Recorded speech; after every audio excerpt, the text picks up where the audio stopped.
پھر سانپ کا ڈسا اتنا نہیں تڑپتا جتنا غیبت کا ڈسا ہوا انسان تڑپتا ہے.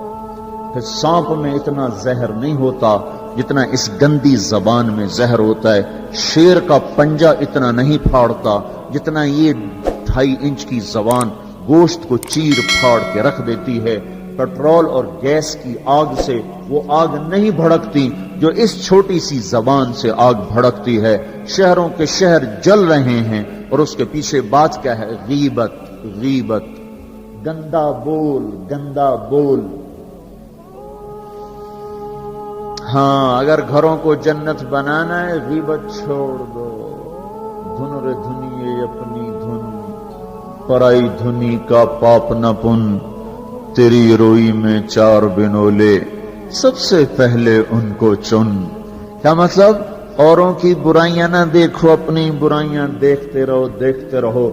اپنی کمیاں دیکھو گے تو اللہ تعالیٰ مرنے سے پہلے توبہ نصیب فرما دے گا اور ساری دنیا تمہیں اچھی نظر آئے گی. اگر اپنی اچھائیاں دیکھو گے اور اوروں کی برائیاں دیکھو گے تو اللہ توبہ کا دروازہ بند کر دے گا.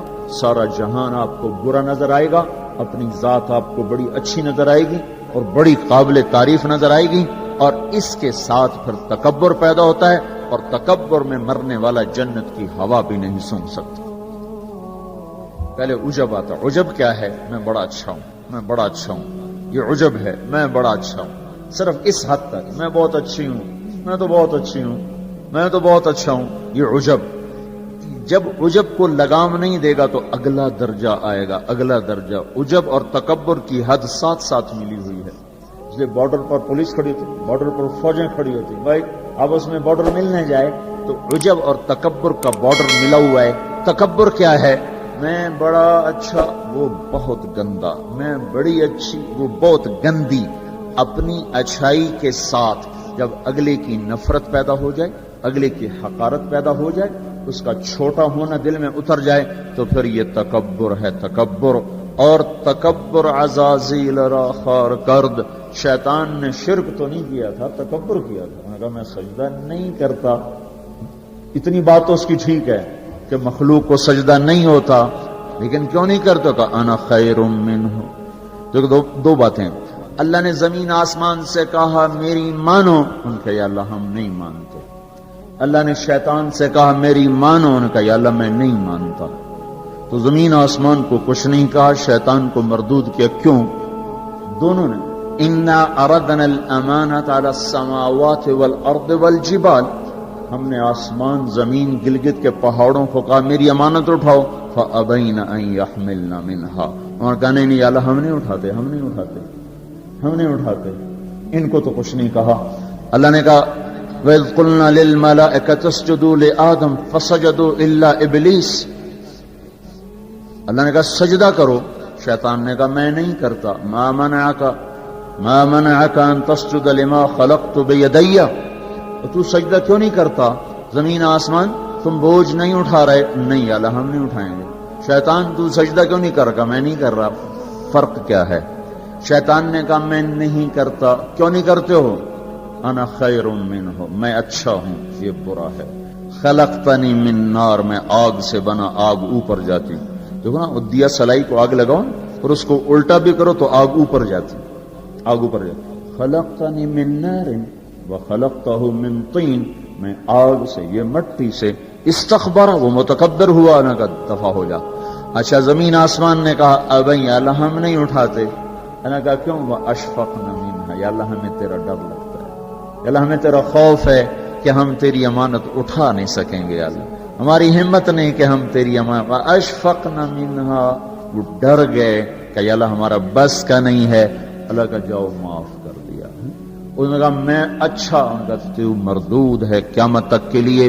تو میرے بھائیوں بہنوں، ایک بہت بڑی آگ ہے جو جنگل کی آگ سے بھی زیادہ شدید ہے، اور یہ زبان کا غلط بول ہے. یہ غیبت ہے. یہ غیبت جو سب سے زیادہ انسانوں کو جہنم میں لے کر جائے گی، سب سے زیادہ انسانوں کو جہنم میں گرائے گی.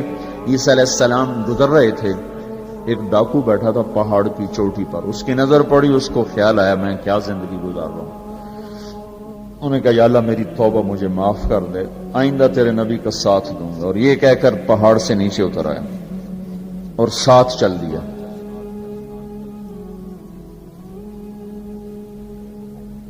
ایک آدمی عیسیٰ علیہ السلام کے ساتھیوں میں سے، اس نے پیچھے مڑ کے دیکھا تو وہ ڈاکو، تو جو نیک لوگ ہوتے ہیں نا، نیک لوگ، ان کے لاشعور میں اپنا اچھا ہونا اترا ہوا ہوتا، ہم بڑے اچھے ہیں۔ یہ چیز بہت بڑا سبب ہے دین سے دور لوگوں کے اور دور ہو جانے کا۔ جنید جمشید گلوکار ہے، گانا گانے والا، اب ماشاءاللہ توبہ کر لی ہے، مجھ سے بڑی داڑھی ہے، مجھ سے بڑی پگڑی باندھتا ہے۔ 6 سال ہم اس کے پیچھے پھرتے رہے۔ جب اللہ نے اس کو توبہ کی توفیق دے دی تو اس نے مجھ سے کہا میں صرف اس وجہ سے ان راہوں پہ چلا کہ تم نے مجھے حقیر نہیں سمجھا اور نفرت کا اظہار نہیں کیا، اور دوسرا کبھی فتویٰ نہیں سنایا کہ تو حرام کھاتا ہے، حرام ہی تو کھا رہا ہے، یہ ہم نے کبھی منہ سے نہیں کہا تو حرام کرتا ہے، حرام کھاتا ہے۔ سنتے رہے سنتے رہے سنتے رہے، چلتے رہے چلتے رہے۔ 6 سال کے بعد خود ہی توبہ کر لی، 3 چلے بھی لگا دیے اور داڑھی بھی رکھ لی اور چلے بھی لگ گئے اور کتنے حج ہو گئے، اور اس کے پیچھے کیا تھا؟ صرف محبت۔ اس کے گناہ کا اس کو تانا نہیں دیا۔ تو یہ جو تانا دینا ہوتا ہے یہ اور لوگوں کو دین سے دور کرتا ہے۔ تو اس آدمی نے، عیسیٰ علیہ السلام کے ساتھی نے یوں دیکھا اور بڑی حقارت سے کہا ہاں بڑے آئے ہیں، یہ جو نیک لوگ ہوتے ہیں نا، نیک پاک پاک پاک عورت، پردے دار عورت، کوئی آ گئی ایسی بیچاری تھوڑی سی اعمال میں ڈھیلی تو اس کو بڑی ایسے نفرت کی نظر سے دیکھتی، آپ بڑی نیک حاجن بنتی، اس کو ایسی نظر سے دیکھتی۔ یہی حال یہ پکے پکے نمازیوں کا ہے، یہ ایسے دیکھتے ہیں کہ جیسے پتہ نہیں اگلا دین سے ہی نکل گیا ہے۔ تو اس نے یوں دیکھا تو اللہ تعالیٰ نے فوراً جبریل کو بھیجا، کہا میرے روح عیسیٰ تیرے پیچھے 2 آدمی آ رہے ہیں، ایک تیرا ساتھی ہے، ایک ڈاکو اور چور و چکا ہے، ان دونوں سے کہو، ڈاکو سے کہو تیری توبہ پر تیرے پچھلے سارے معاف، تو نئے سرے سے عمل کر، اور اپنے ساتھی سے کہو تیری نفرت کرنے پر تیری ساری نیکیاں برباد، تو بھی نئے سرے سے اب نیکیاں کر، تیرا سب ختم، تو ٹھیکیدار ہے میرے بندے کو حقیر سمجھنے کا۔ تو میرے بھائی اور بہنوں، ہمارے گھروں میں آگ ہے، آگ، اور وہ آگ چولہے کی آگ سے تیز ہے، پیٹرول گیس کی آگ سے تیز ہے، اور وہ غیبت کی بھڑکائی ہوئی آگ ہے۔ یہ وہ آگ ہے جو زبان نے بھڑکائی ہے، اس کو پانی سے نہیں بجھایا جا سکتا۔ تمہارا گلگت کا خوبصورت بہتا ہوا دریا، یہ سارے کا سارا روک کر گلگت کے اوپر ڈال دیا جائے تو بھی یہ آگ ٹھنڈی نہیں ہو سکتی۔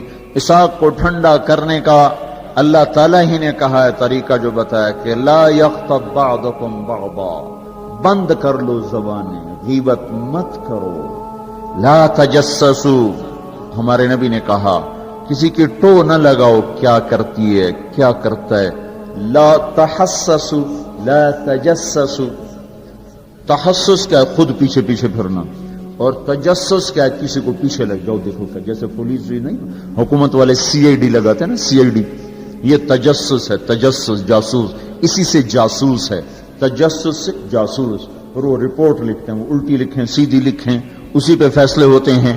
تو میرے نبی نے کہا کسی کی ٹو نہ لگاؤ، کسی کی برائیاں نہ دیکھو، برائیوں پہ پردے ڈالو، اچھائیوں کو اچھالو، تو اللہ تمہیں سیدھا جنت کی راہوں پر لے جائے۔ تو جہنم وہ ہے جس میں مسلمان مرد عورتوں کو ڈالا جائے گا جو نافرمانی کرتے، نماز چھوڑتے مر گئے، سود کھاتے مر گئے، حرام کھاتے مر گئے، رشوت لیتے مر گئے، نماز چھوڑتے مر گئے، روزہ چھوڑتے۔ ایک اور بتا دوں، یہ گناہ تو عام ہیں، بہنوں کو حق نہیں دیا اور اس کے ساتھ مر گئے۔ بہنوں کا حق ہے نا باپ کی جائیداد میں، ماں کی جائیداد میں۔ اگر باپ نے 3 روپے چھوڑے ہیں، ایک بھائی 2 بہنیں ہیں، تو 1-1 روپیہ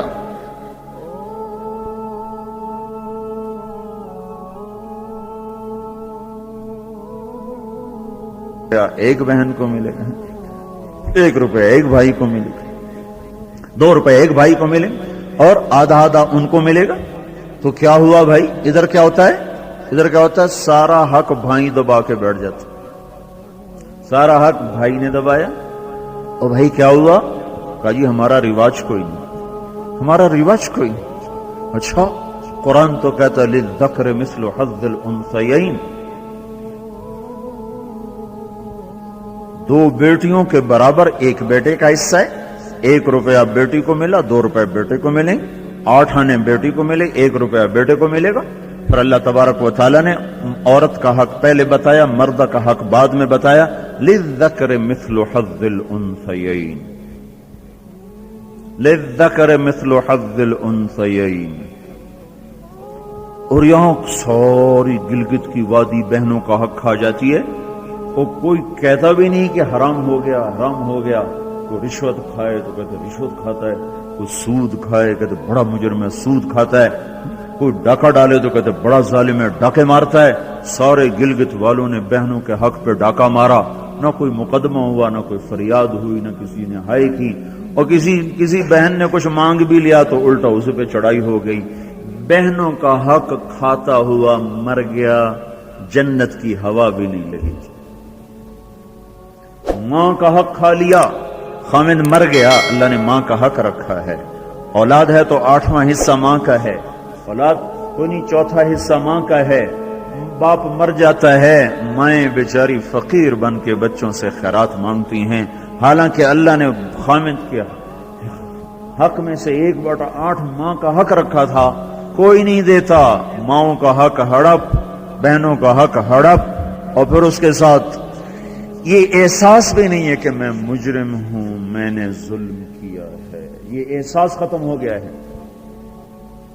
تو بھائیوں میرے بہنوں، اللہ نے جہنم کو بنایا ہے نافرمان مسلمان مرد عورت کے لیے۔ اگر توبہ نہ کی تو اس میں جانا ضرور ہے۔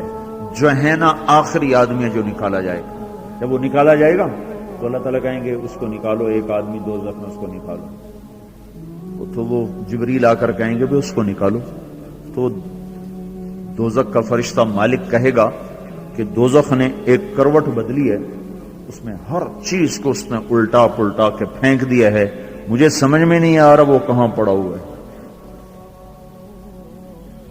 تو جبریل کہیں گے یا اللہ وہ مالک کو پتہ نہیں چل رہا وہ کہاں پڑا ہوا ہے، تو اللہ تعالیٰ کہیں گے جاؤ جاؤ فلاں پتھر کے نیچے دبا پڑا ہے۔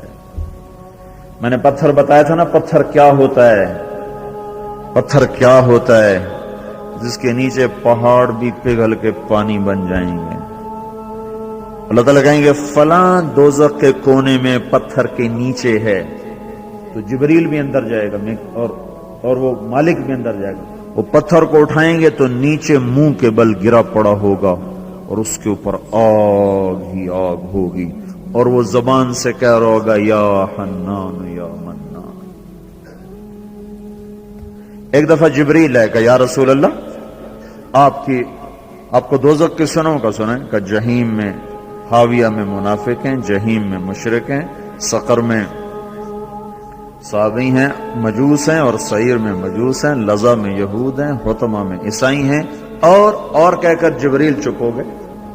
تو آپ نے کہا اور کیا؟ کہ جی آپ سے شرم آتی، آپ سے شرم آتی، کہ نہیں بتاؤ؟ کہا جہنم میں آپ کی امت ہے، نافرمانی کرتے ہوئے جو مر گئے توبہ کیے بغیر، تو ہمارے نبی بے ہوش ہو کے گر گئے، اور روئے جا رہے، نہ کسی سے بات کر رہے، نہ کلام کر رہے، نہ کھانا کھا رہے، روئے جا رہے۔ حضرت عمر رضی اللہ تعالیٰ عنہ اجازت مانگنے گئے تو آپ نے اندر آنے کی اجازت نہیں دی۔ سلمان فارسی اجازت مانگنے گئے تو آپ نے اندر آنے کی اجازت نہیں دی۔ سلمان فارسی بھاگ کے حضرت فاطمہ کے پاس گئے کہ جاؤ ابا کی خبر لو، وہ رو کے ان کا حال برا ہے اور کسی سے بات نہیں کر رہے، کھانا نہیں کھا رہے۔ حضرت فاطمہ رضی اللہ تعالیٰ عنہ دوڑی ہوئی تشریف لائیں، دروازے پہ دستک دی تو آپ نے، چونکہ حضرت فاطمہ سے محبت بے پناہ تھی تو آپ نے فوراً اجازت دے دی۔ اندر آئیں تو کہا ابا جان کیا ہوا، میں آپ پہ فدا قربان، آپ کا یہ حال کیوں بنا ہے، کیا ہوا ہے؟ تو آپ نے کہا فاطمہ میری بیٹی، مجھے جبریل نے بتایا ہے میری امت کے نافرمان مرد عورتوں کو جہنم میں جانا ہوگا۔ رامنا کتنے نوجوان ہوں گے جو کہیں گے ہائے ہماری جوانی پہ کرم میں رحم کرو، پر کوئی رحم نہ کھائے گا۔ کتنے بوڑھے ہوں گے جو کہیں گے ہمارے بڑھاپے پہ رحم کرو، کوئی رحم نہ کھائے گا۔ کتنی عورتیں ہوں گی جو ننگی ہو کر جہنم میں پھینکی جائیں گی اور ان کے بالوں کی چوٹیوں سے پکڑ کر فرشتے ان کو گھسیٹ رہے ہوں گے، وہ کہیں گے ہائے ہائے ہماری بے پردگی، ہم پر رحم کرو۔ ان پر کوئی رحم کرنے والا نہیں ہوگا۔ مجھے یہ خبر رلا رہی ہے، بے قرار کر رہی ہے۔ تو لیبلوکم ایکم احسن عملا، ان قریب موت پر یہ سب کچھ کھل کے سامنے آنے والا ہے۔ اللہ تعالیٰ نے اس کی تیاری کے لیے ہمیں یہاں بھیجا ہے۔ ہم آزاد نہیں ہیں، اللہ اس کائنات کا بادشاہ ہے، زندگی موت کا نظام بنایا اور عزت اور ذلت کا نظام بنایا، جنت اور جہنم کا نظام بنایا، عرش فرش زمین آسمان چاند تاروں کا نظام بنایا، اور دنیا اور آخرت کی ساری عزتوں تک پہنچانے کے لیے حضرت محمد صلی اللہ تعالی علیہ وسلم کو رہبر بنا کر، ہادی بنا کر، قیامت تک کے آنے والے انسانوں کے لیے رہبری کا طریقہ دے کر آپ نے مکے کی پہاڑیوں سے آپ کو چاند بنا کے، سورج بنا کے آپ کو طلوع فرمایا، اور پھر قیامت تک کے لیے سورج چمکتا رہے گا، یہ چاند چمکتا رہے گا، نہ یہ گھٹتا ہے اور نہ اس پر کوئی گہن لگتا ہے، نہ اس پر کوئی داغ آتا ہے، نہ اس میں کوئی آگ ہے۔ آپ ساری دنیا کے مردوں عورتوں کے لیے عزت کا راستہ لے کر آئے، بلندی